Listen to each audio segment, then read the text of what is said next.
শেষ বয়সে পয়গম্বর ইব্রাহিম দোয়া করে একটা সন্তান পাইলেন, ছেলে সন্তান হাজেরা আলাইহিস সালাম থেকে ইসমাইল।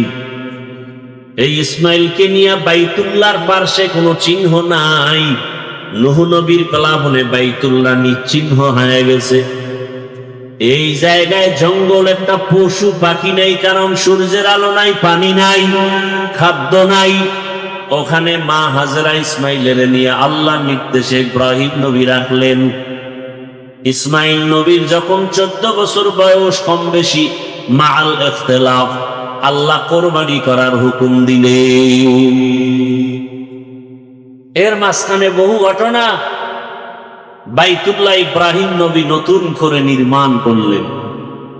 এই বাইতুল্লাহ 13 বার নতুন করে নির্মাণ করা হয়েছে। কতবার?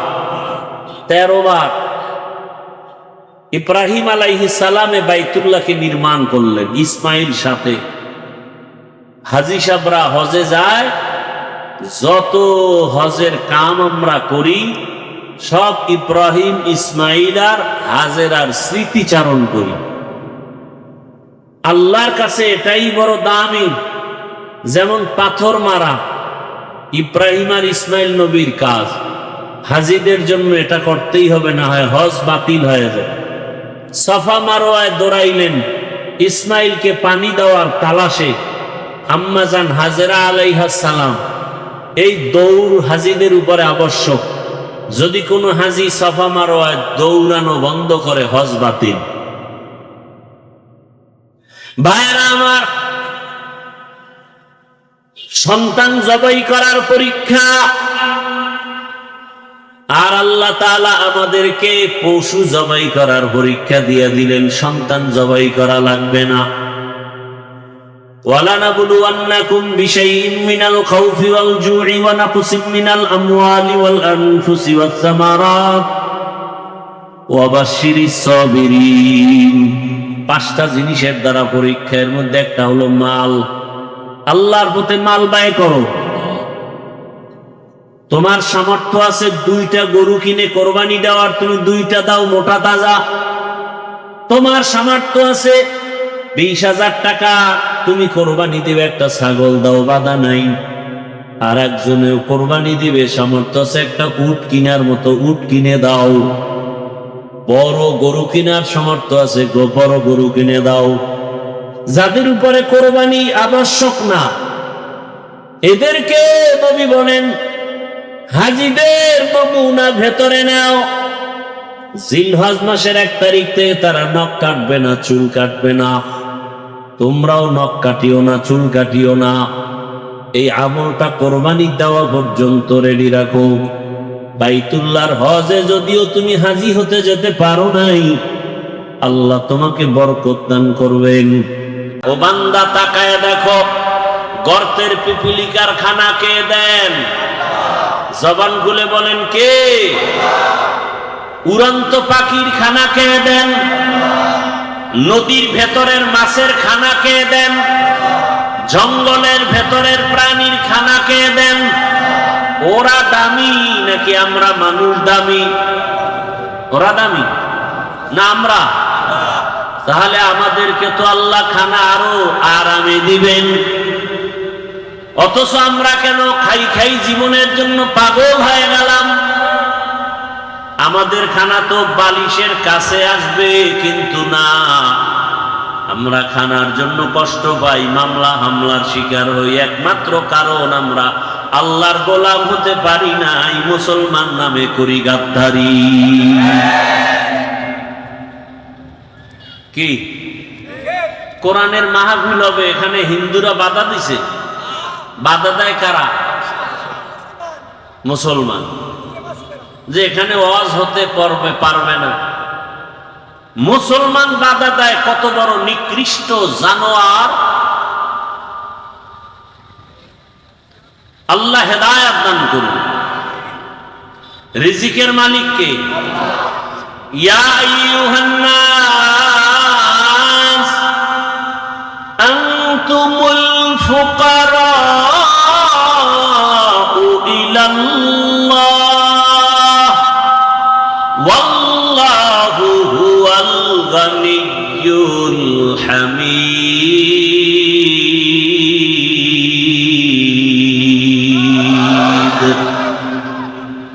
আল্লাহ তাআলা বলেন, দুনিয়ার মানুষ তোমরা সবাই ফকির, ধনী কে? আল্লাহ বলেন, আমি শুধু ধনী না, প্রশংসিত ধনী। দুনিয়ার সব টাকাওয়ালারা প্রশংসিত টাকাওয়ালা না, ধনী না। 5 টাকা দান করলে 10 টাকার ধমক দেয়, দান করে আবার কোঠা দেয়, আছে না নাই? আল্লাহ বলেন, আমি যারে যা দরকার তার থেকে বেশি দেই। দুনিয়ার ধনীদের দরজা মাঝে মাঝে খুলে, মাঝে মাঝে দরজা বন্ধ করে দেয়, দিবে না। আর আমি আল্লাহ কেমন ধনী, সব সময়ের জন্য দরজা খোলা। যেখানে বসে তুমি ডাক দাও সেখানেই আমি আল্লাহ হাজির। সমুদ্রের মাঝে গিয়া যদি আল্লাহকে ডাকো, আল্লাহ জবাব দিবেননি? কথা বলেন না কেন? অতি গভীর হয় রজনী যখন, নীরবে প্রভুর নাম জপিও তখন। প্রভুর করুণা যদি পাইবারে চাও, গভীর রাতে উঠে প্রভুর গুণগান গাও। রাতের গভীরে কেউ নাই, সব দরজা বন্ধ, আমার মাওলার দরজা বন্ধ নেই। আল্লাহ বলেন, উদউনি আস্তাজিব লাকুম, বান্দা তুই চাইতে দেরি, দিতে মোটেও দেরি হবে না। ইয়া ইলাহি মুঝসে মুঝকো দূর কর, তাকে দেখো মুঝ মে তুঝকো এক নজর। আল্লাহ তাআলা বলেন, আমি যা জানি তোমরা তা জানো না রে ফেরেশতারা। এবার আমার আল্লাহ শ্রেষ্ঠ মানুষ বানাবে। আল্লাহ তাআলা একটা মুক্তা বানাইয়া আল্লাহ কুদরতের হুকুম দিলেন, মুক্তা থেকে পানি বের হওয়া শুরু হয়ে গেল। 20 কোটি বর্গ মাইল এরিয়ায় পানি আসলো একটা মুক্তা থেকে। সুবহানাল্লাহ, আসে না? কার কুদরত? মরা গেছে, কথা বলতে পারে না, আল্লাহর কুদরতে পারেনি? বিশ্বাস আছে? পাথর কথা বলতে পারে না, আল্লাহর কুদরতে পারে। যেই একটা ছোট মুক্তা থেকে 20 কোটি বর্গ মাইল এরিয়া পানি আসলো, দয়াময় আল্লাহ পানির উপরে নজর দিলেন কুদরতের। পানির মধ্যে ঢেউ আর তরঙ্গ শুরু হয়ে গেল। একটার সাথে একটা বাড়ি লেগে লেগে ফেনা ফেনা জন্ম নিতে নিতে গাঢ় হয়ে গেল, মাটির চামড়ার মতো। আল্লাহ তাআলা জিবরাইল আমিনকে বললেন, ওখানে তুমি যাও, ওখান থেকে একটু চামড়া নিয়ে আসো, আমি আদমকে বানাবো। জিবরাইল আমিন আসলেন, মাটির অনুমতি চাইলেন, আর পাইলেন না, খালি ফিরে গেলেন। এরপরে মিকাইল আলাইহিস সালামকে আল্লাহ পাঠালেন, ফেরত গেলেন। ইসরাফিলকে পাঠালেন, ফেরত গেলেন।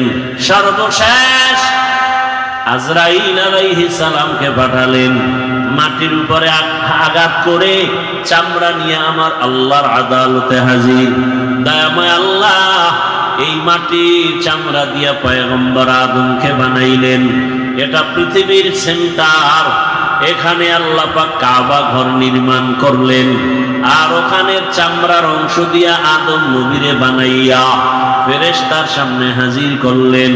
আল্লাহ পাক উপস্থিত ফেরেশতাকে উপলক্ষ করে ওয়ার্ডার করলেন, তোমরা যে, আল্লাহ বলেন ফেরেশতারা সব মাখলুকাতের নাম বলে দাও, বলে পারি না। ওয়াল্লামা আদামাল আসমাআ কুল্লাহা, আদম নবীকে আল্লাহ পাক ইলম দান করলেন। আদম নবী মাখলুকাতের নাম বললেন। ফেরেশতারা বুঝতে পারলো আদম আমাদের চেয়ে শ্রেষ্ঠ, আমরা শ্রেষ্ঠ হওয়ার যোগ্য না। নিজেদের ভুল বুঝতে পাইরা আল্লাহর কাছে বলেন, সুবহানাকা লা ইলমা লানা ইল্লা মা আল্লামতানা ইন্নাকা আনতাল আলিমুল হাকীম। তুমি আল্লাহ পবিত্র, তুমি আমাদের যে ইলম দিয়েছো এর বাইরে কিছুই জানি না, কোনো ইলম নাই। আদম আমাদের থেকে শ্রেষ্ঠ, আল্লাহ বলেন এটা মুখে বললে হবে না, উসজুদু লি আদম, আদমের সেজদা দিয়া প্রমাণ করে দেখাও। ফাসাজাদু ইল্লা ইবলিস, সবাই সেজদা করলো, ইবলিস সেজদা করে না। আদমকে আল্লাহ সম্মান দিয়ে দেখাইলেন আদম হবে শ্রেষ্ঠ। ফেরেশতারা এই যে মনে মনে ভাবছিলেন শ্রেষ্ঠ হব, এই ভাবনাটা সঠিক ছিল না ভুল? ভুল। এটা আল্লাহর কাছে পেশ করলেন একটা ওসিলা দিয়া। ও আল্লাহ, আমাদের সেই গোপন ধারণাটা ছিল ভুল, আপনার কাছে ক্ষমা চাই। ডাইরেক্ট ক্ষমা না, একটা ওসিলা পেশ করলেন।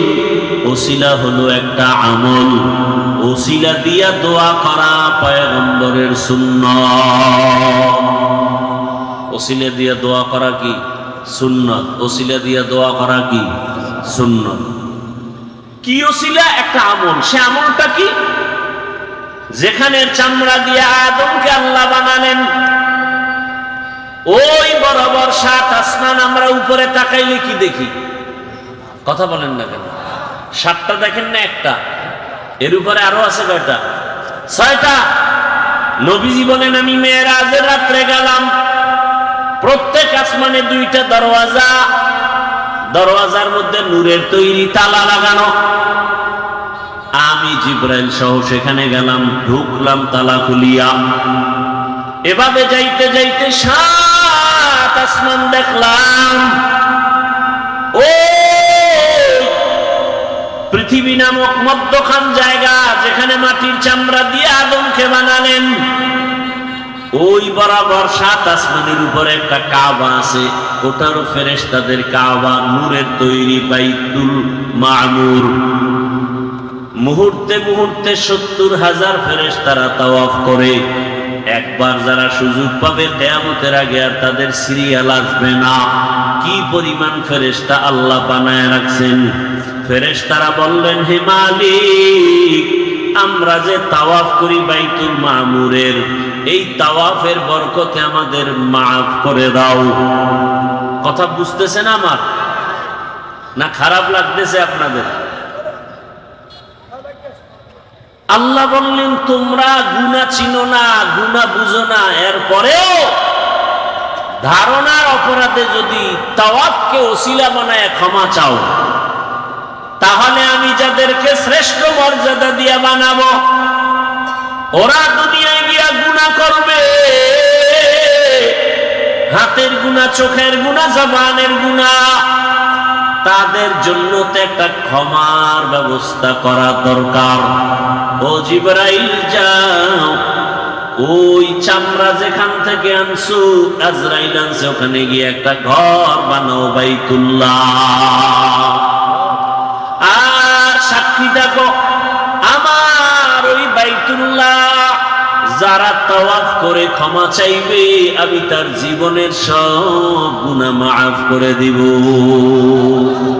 আতিনা ফি দারে দুনিয়া না হাসান, আতিনা ফি দারে উকবা না হাসান, ইয়া গিয়াসাল মুস্তাগীসিন ইহদিনা লিফতিখারা بالعلوم والغنى ہر غریبے نیکو تو تیار ہے جو نہ مانگے اس سے تو بیزار ہے। মানুষের গুনাহ ক্ষমা করানোর জন্য আল্লাহ বানাইলেন বাইতুল্লাহ ঘর, দুনিয়ার মধ্যখান জায়গা বাক্কা নগরীতে আল্লাহ ঘরটা বানায়া ওয়াদা করে দিলে এই ঘর তাওয়াফ করলেই তার গুনাহ মাফ হবে। এটা কেমন বরকতের ঘর, তাকায়া দেখবে তাতেও আমলনামায় সওয়াব। ইন্না আউওয়ালা বাইতি উযিআ লিন-নাসি লাল্লাযী বিবাক্কাতা মুবারাকান ওয়া হুদা, মুবারাকান ওয়া হুদাল লিল আলামিন।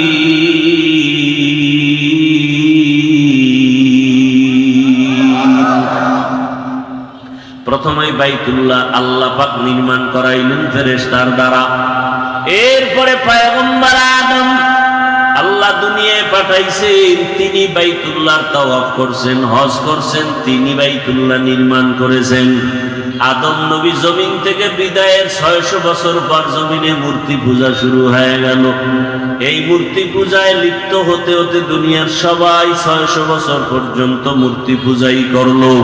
আল্লাহ এই মূর্তি পূজার থেকে মানুষকে শিরিক থেকে বাঁচানোর জন্য নবী পাঠাইলেন নূহ পয়গম্বর। নূহ আলাইহিস সালামকে আল্লাহ পাক পাঠাইয়া দাওয়াতের কাজ করালেন। 950 বছর পর্যন্ত নূহ আলাইহিস সালাম দাওয়াত দিলেন। 40 জন মুমিন কালেমা পড়ে মূর্তি পূজার থেকে ফিরিয়া গেল। এইবার আল্লাহ পাক রব্বুল আলামিন নূহ নবীর যুগে প্লাবন দিলেন, তুফান দিলেন, গজব। এক তুফানে সব ধ্বংস হয়ে গেল, কাবাটাও নিশ্চিহ্ন হয়ে গেল। নূহ নবীর 3 সন্তান সাম, হাম, ইয়াফাস, এই 3 জনের দ্বারা পুরো দুনিয়া আবার নতুন করে সাজানো হলো। তারা একটা শহর বানাইলেন, ইরাকের অন্তর্গত শহরের নাম শহরে বাবেল। ওই শহরে এক সময় এক বেঈমানের আবির্ভাব হলো নমরুদ। নমরুদ বাবেল শহরের ক্ষমতা নিয়ে জুলুম অত্যাচার শুরু করলো। সেই জুলুমকে বন্ধ করার জন্য আল্লাহ আরেকজন নবী পাঠাইলেন, ইব্রাহিম আলাইহিস সালাম। ইব্রাহিম আলাইহিস সালামকে দিয়া শেষ বয়সে পয়গম্বর ইব্রাহিম দোয়া করে একটা সন্তান পাইলেন, ছেলে সন্তান। হাজরা আলাইহিস সালাম থেকে ইসমাইল। এই ইসমাইলকে নিয়ে বাইতুল্লাহর পার্শ্বে কোনো চিহ্ন নাই। নূহ নবীর প্লাবনে বাইতুল্লাহ নিশ্চিহ্ন হয়ে গেছে। এই জায়গায় জঙ্গল, একটা পশু পাখি নাই, কারণ সূর্যের আলো নাই, পানি নাই, খাদ্য নাই। ওখানে মা হাজরা ইসমাইলের নিয়ে আল্লাহর নির্দেশে ইব্রাহিম নবী রাখলেন। ইসমাইল নবীর যখন 14 বছর বয়স, কম বেশি মাআল ইখতিলাফ, আল্লাহ কোরবানি করার হুকুম দিলেন। এর মাঝখানে বহু ঘটনা। বাইতুল্লাহ ইব্রাহিম নবী নতুন করে নির্মাণ করলেন। এই বাইতুল্লাহ 13 বার নতুন করে নির্মাণ করা হয়েছে। কতবার? 13 বার। ইব্রাহিম আলাইহিস সালামে বাইতুল্লাহকে নির্মাণ করলেন ইসমাইল সাথে। হাজী সাহেবরা হজে যায়, যত হজের কাম আমরা করি সব ইব্রাহিম, ইসমাইল আর হাজেরার স্মৃতিচারণ করি। আল্লাহর কাছে এটাই বড় দামি। যেমন পাথর মারা ইব্রাহিম আর ইসমাইল নবীর কাজ, হাজীদের জন্য এটা করতেই হবে, না হয় হজ বাতিল হয়ে যাবে।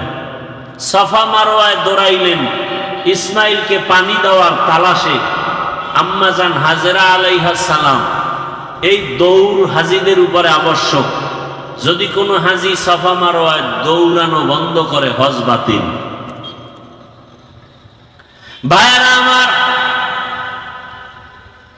সন্তান জবাই করার পরীক্ষা। আর আল্লাহ তাআলা আমাদেরকে পশু জবাই করার পরীক্ষা দিয়ে দিলেন। সন্তান জবাই করা লাগবে না। وَلَنَبْلُوَنَّكُمْ بِشَيْءٍ مِّنَ الْخَوْفِ وَالْجُوعِ وَنَقْصٍ مِّنَ الْأَمْوَالِ وَالْأَنفُسِ وَالثَّمَرَاتِ وَبَشِّرِ الصَّابِرِينَ। 5টা জিনিসের দ্বারা পরীক্ষার মধ্যে একটা হলো মাল। আল্লাহর পথে মাল ব্যয় করো। তোমার সামর্থ্য আছে 2টা গরু কিনে কোরবানি দেওয়ার, তুমি 2টা দাও মোটা তাজা। তোমার সামর্থ্য আছে 20,000 টাকা, তুমি কোরবানি দিবে, একটা ছাগল দাও, বাধা নাই। আর একজনেও কোরবানি দিবে, সামর্থ্য আছে একটা উট কিনার মতো, উট কিনে দাও। বড় গরু কিনার সামর্থ্য আছে, বড় গরু কিনে দাও। যাদের উপরে কোরবানি আবশ্যক না, এদেরকে নবী বলেন হাজীদের নমুনা ভেতরে নাও। জিলহজ মাসের 1 তারিখ থেকে তারা নখ কাটবে না, চুল কাটবে না। তোমরাও নখ কাটিও না, চুল কাটিও না। এই আমলটা কোরবানি দেওয়া পর্যন্ত রেডি রাখো। বাইতুল্লাহর হজে যদিও তুমি হাজী হতে যেতে পারো নাই, আল্লাহ তোমাকে বরকত দান করবেন। আর নামাজ আদায় করে আল্লাহর দরবারে কান্না করো, দোয়া করো, হে আল্লাহ, যেই বাইতুল্লাহ এত দামি ঘর, যে এরিয়ায় গিয়ে একবার আল্লাহ বললে 1,00,000 বার আল্লাহ বলার সওয়াব, একটা সিজদা দিলে 1,00,000 বার সিজদার সওয়াব, এত দামি ঘর যেখানে গেলে গুনাহগার আর গুনাহগার থাকে না, ওই বাইতুল্লাহ যাওয়ার তৌফিক দাও ও আল্লাহ। নবীর রওজা জিয়ারতের তৌফিক দাও। যেতে না পারলে অন্তত আল্লাহ নবীর আদর্শওয়ালা বানায় দাও। বাইতুল্লাহ যারা গেছে তাদের নমুনা অর্জনের ব্যবস্থা করে দাও। ও আমার যুবক বাবারা, বৃদ্ধ বাবাজিরা, পর্দার আড়ালের মা বোনেরা, দুনিয়ার রং তামাশায় পড়িয়া গুনাহ তো কম করেন নাই। আরে দাড়ি কাটা কবিরা গুনাহ কতবার যুবকরা দাড়ি কাটলা, বেপরদায় চললা, মা বাবার সাথে বেয়াদবি, শিক্ষকের সাথে বেয়াদবি, ওলামায়ে কেরামের সাথে বেয়াদবি। ও ব্যবসায়ী বাবারা, ও চাকরিজীবী বাবারা, আপনাদের মতো কত ব্যবসায়ী, কত চাকরিজীবী 5 ওয়াক্ত নামাজ পড়ে আছে না নাই? আপনি নিজেকে জিজ্ঞাসা করেন, আপনি কেন পারবেন না? ও আমার কলিজার যুবক, তোমার মতো যুবক স্কুল কলেজে পড়ে নামাজ পড়ে, বলো তুমি পারো না কেন? তোমার কপাল কেন খারাপ? তোমার মতো যুবক র‍্যাব, আর্মি, পুলিশ, বিডিআরের চাকরি করে 5 ওয়াক্ত নামাজ পড়ে দাড়িওয়ালা, তুমি পারো না কেন? তোমার কপালে কার বরদোয়া লাগছে জানা নাই? তোমার মতো যুবক রাস্তায় গাড়ি চালায় নামাজ পড়ে, তুমি কেন পারো না? নদীর মধ্যে মাছ ধরে নামাজ পড়ে, তুমি পারো না কেন? তোমার মতো যুবক র‍্যাব, আর্মি, পুলিশ, বিডিআরের চাকরি করে নামাজ পড়ে, ওসি, ডিসি, এসপি নামাজি, এমপি, মন্ত্রী, ব্যবসায়ী, চাকরিজীবী নামাজি, তুমি পারো না কেন? আসলে তোমার উপরে আল্লাহ গুনার কারণে বেজার হয়ে গেছে। ও বৃদ্ধ বাবাজি, এখনো সময় আছে, তওবা করেন। পর্দার আড়ালের মা বোনের, আপনার মতো কত মা পর্দা করে নামাজ পড়ে, স্বামীর মাল হেফাজত করে, আপনারা পারেন না কেন? এখন থেকে তওবা করেন। শয়তানের ধোকায় পড়ে মনের আশা পূরণ করতে গিয়ে তো গুনাহ কম করেন নাই। আল্লাহর ডাকে সাড়া দিতে হবে, কখন মরণ হবে বলা যায় না। গাড়ির নিচে যুবকের লাশ, পানির নিচে লাশ, ঘুমের বিছানায় লাশ। এখন থেকে তওবা করেন, আর দাড়ি কাটবেন না, নামাজ ছাড়বেন না, বেপরদায় চলবেন না, নবীর তরিকা মেনে চলবেন, মা বাবার দোয়া, শিক্ষকের দোয়া নিয়া, উলামায়ে কেরামের দোয়া পরামর্শ নিয়ে নবীর আদর্শ মেনে চলবো। তওবা করার মতো যদি নিয়ত হয়, মুনাফিকি না থাকে, খাঁটি তওবার নিয়তে দুটো হাত আমার আল্লাহকে দেখায় দাও। আয় আল্লাহ, হাতগুলো কবুল করে নেন, তওবা কবুল করে নেন, তওবার উপরে মজবুত হইয়া চলার তৌফিক দান করেন, আমিন।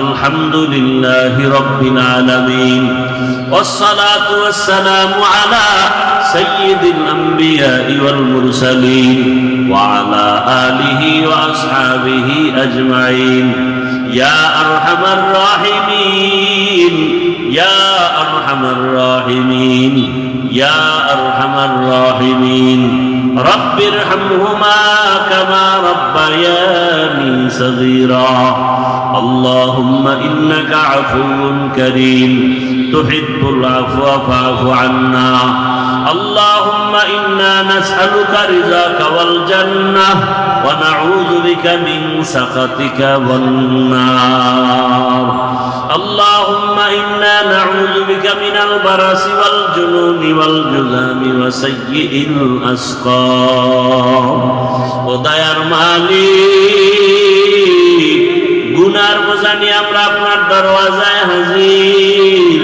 মেহেরবানি করে আমাদের মাফ করে দেন মাহফিল কবুল করে নেন আয়োজনকারী সহযোগিতাকারী দান সদকাকারীদের কবুল করে নেন এলাকায় শান্তির ফয়সালা করে দেন মা বোনদের পর্দাওয়ালা আবেদা বানায় দেন সন্তানগুলো নেককার বানায় দেন যারা পরীক্ষার্থী লেখাপড়া করে কামিয়াবি দান করেন চলার পথে হেফাজত করেন আল্লাহ সুন্নাতওয়ালা জীবন দান করেন যারা ব্যবসা চাকরি করে হালাল ভাবে বরকত বাড়ায় দেন সারা দুনিয়াবাসীকে মাফ করে দেন আয় আল্লাহ প্রবাসে বাংলাদেশ শান্তির দেশ বানায় দেন। ইসলামের জন্য, দেশের জন্য যারা জীবন দিল তাদের মাফ করে দেন। এখনো যারা চেষ্টা করে কবুল করে নেন। আয় আল্লাহ, বাতিলের মোকাবেলায় বিজয় দান করেন। বাতিলকে বাতিলের দ্বারা দমন করে দেন। বাতিলকে বাতিলের দ্বারা দমন করে দেন। বাতিলের নেফাকি জাহির করে মুমিনের ঈমান আমল হেফাজতের ব্যবস্থা করে দেন। আয় আল্লাহ, তাকওয়াওয়ালা জীবন দান করেন, সুন্নাতওয়ালা আমল দান করেন। নবীজির রওজা বাইতুল্লাহ জিয়ারতের জন্য কবুল করে নেন। নবীজির সুন্নাতওয়ালা জীবন দান করেন। আয় আল্লাহ, আমরা যারা হাত তুলেছি জানি না কার মা নাই, কার বাবাও নাই। মেহেরবানি করে কবর জান্নাত বানায় দেন। যারা বেঁচে আছেন হায়াত বাড়ায় দেন। অসুস্থ যারা সুস্থতার নিয়ামত বাড়ায় দেন। নেক আমলের জন্য সুস্থ করে দেন আল্লাহ। সমস্ত নেক আমল দায়মান ইখলাস ও আজমতের সাথে আদায়ের হিম্মত শক্তি তৌফিক দান করেন আল্লাহ। সুস্থতার নিয়ামত বাড়ায় দেন। সারা দুনিয়ায় খেদমতের জন্য কবুল করে নেন। আয় আল্লাহ, মাদ্রাসা মসজিদগুলো কবুল করে নেন। অন্যান্য শিক্ষা প্রতিষ্ঠানগুলো নবীর আদর্শে কবুল করে নেন। আয় আল্লাহ, ঋণের বোঝা মাথায় কুদরতের দ্বারা ঋণ আদায়ের ব্যবস্থা করে দেন। পেরেশানি দূর করে দেন। মিথ্যা মামলা দিয়ে যারা মানুষকে হয়রানি করে ওদের হেদায়েত দেন, না হয় ধ্বংস করে দেন। আয় আল্লাহ, যারা মামলার পেরেশানিতে আছে কুদরতের দ্বারা পেরেশানি দূর করে দেন। চিরমুক্তির ব্যবস্থা করে দেন। মুখালিফের মুআফিক বানায় দেন। জাহিরি বাতিনি দুশমনের চক্রান্ত বদনজর থেকে হেফাজতের ব্যবস্থা করে দেন। সারা দুনিয়া ইজ্জতের সাথে খেদমতের জন্য কবুল করে নেন। আয় আল্লাহ, সব কবর জান্নাত বানায় দেন। যারা বেঁচে আছেন হায়াত বাড়ায় দেন। অসুস্থ যারা সুস্থতার নিয়ামত বাড়ায় দেন। নবীজির মুহাব্বতে আমাদের দোয়া মুনাজাত কবুল করে নেন। হাসবুনাল্লাহু ওয়া নি'মাল ওয়াকিল, নি'মাল মাওলা ওয়া নি'মান নাসির। ওয়া সাল্লাল্লাহু তাআলা আলা খাইরি খালকিহি মুহাম্মাদ ওয়া আলিহি ওয়া আসহাবিহি আজমাইন। আমিন আমিন।